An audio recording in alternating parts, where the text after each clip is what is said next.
Hi hello నమస్తే, నేను మీ Monika. Welcome to PLM studios. అయితే సింహాచలంలో ప్రసాదం వివాదం మీరు చూసారో చూడలేదు తెలీదు. ఇక్కడ నాకు ఏం అర్థం కాని విషయం ఏంటంటే భక్తుల మీద కేసు పెట్టడం. ప్రసాదం అనేది భక్తితో స్వీకరిస్తాడు ప్రతి ఒక్కళ్ళు, దేవుడు ప్రసాదం అంటే. దానిలో పురుగులు, ముఖ్యంగా నత్త అనేది రావడం ఎలాంటి సంకేతం అనే క్వశ్చన్ మార్క్ వచ్చింది. విశాఖలో ప్రముఖ పుణ్యక్షేత్రమైన సింహాచలంలో ఒక సంఘటన జరిగింది. వాళ్ళు సోషల్ మీడియాలో చెప్పారు, అది రాష్ట్ర వ్యాప్తంగా ఒక సెన్సేషన్గా మారిపోయింది. ఒక పక్క ప్రసాద్ విషయం తిరుపతిలో జరుగుతుందా అంటే లేదు, సింహాచలంలో ఇలా నత్త వచ్చింది అనేది చాలా హాట్ టాపిక్ అయిపోయింది. December 31 ఏం జరిగిందని చూస్తే, సింహాచలం అప్పన్న స్వామిని దర్శించుకున్న కొందరు భక్తులు ప్రసాదం అయితే తీసుకున్నారు.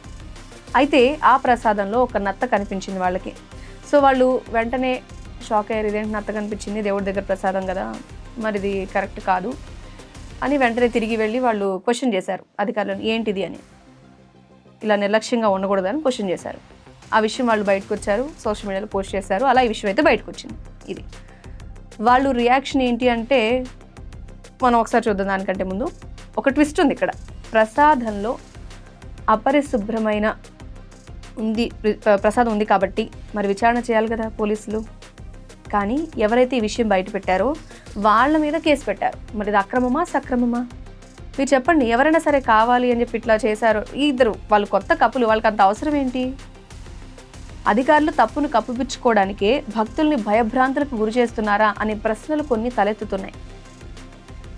ఇది వింటే మీకేమనిపిస్తుంది?